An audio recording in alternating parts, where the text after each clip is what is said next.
പണമിടപാട് മേഖലയിൽ പുതിയ നേട്ടം കുറിക്കാൻ ഏസ് മണി ഓഫ്ലൈൻ UPI പേയ്മെന്റ് സേവനം ആരംഭിച്ചു. സ്മാർട്ട് ഫോണും ഇന്റർനെറ്റും ഇല്ലാതെ സാധാരണ കീപാഡ് ഫോൺ ഉപയോഗിച്ച് പണമിടപാട് നടത്താൻ സാധിക്കുന്ന സംവിധാനമാണ് ഓഫ്ലൈൻ UPI. ATM കാർഡും മൊബൈൽ ഫോണും ഇല്ലാതെ മോതിരമായും കീചെയിനായും ഉപയോഗിക്കാവുന്ന തരത്തിൽ പണമിടപാടുകൾക്കായി രൂപപ്പെടുത്തിയിരിക്കുന്ന വെയറബിൾ ATM കാർഡ് സേവനവും ഏസ് മണി പുറത്തിറക്കിയിട്ടുണ്ട്. കൊച്ചിയിൽ നടന്ന ചടങ്ങിൽ നാഷണൽ പേയ്മെന്റ് കോർപ്പറേഷൻ ഓഫ് ഇന്ത്യയുടെ UPI മേധാവി സൗരഭ് തോമർ, ഫിനാൻസ് വകുപ്പ് special duty officer Muhammad Y Safeerulla, AIS എന്നിവർ സേവനങ്ങൾ ഉദ്ഘാടനം ചെയ്തു. ഇന്ത്യയിൽ ആദ്യമായി സാധാരണ ജനങ്ങൾക്കും തെരുവ് കച്ചവടക്കാർക്കുമായി മലയാളം, തമിഴ് എന്നീ പ്രാദേശിക ഭാഷകളിലുള്ള ഓഫ്ലൈൻ UPI സേവനവും ഏസ് മണിയുടെ പുതിയ UPI പേയ്മെന്റിൽ ലഭ്യമാണ്.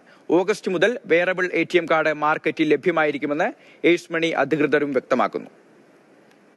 മോർ ദാൻ 5,000 ആണെന്നുണ്ടെങ്കിൽ നമ്മൾ ഈ പറഞ്ഞ നമ്മുടെ ATM-ന്റെ പിൻ നമ്പർ നമ്മൾ നമ്മുടെ മൊബൈൽ ആപ്പ് വഴി നമുക്ക് ഈ വൈഫൈ നമുക്ക് ഡിസേബിൾ ചെയ്യാൻ ഓപ്ഷൻസ് അവൈലബിൾ ആയിരിക്കും. ജസ്റ്റ് സിംഗിൾ ക്ലിക്കിൽ നമുക്ക് ഡിസേബിൾ ചെയ്യാം. ജസ്റ്റ് നമ്മൾ ഷോപ്പിൽ ചെയ്യുന്ന സമയത്ത് നമ്മൾ എനേബിൾ ചെയ്യുക, ദെൻ ടാപ്പ് ആൻഡ് പേ ചെയ്യുക, ദെൻ നമുക്ക് ഡിസേബിൾ ഓപ്ഷൻ അവൈലബിൾ ആയിരിക്കും. അതിനകത്ത് കാർഡിനായിരിക്കില്ല, നമുക്ക് ആക്ച്വലി വിർച്വൽ കാർഡ് ബേസ്ഡ്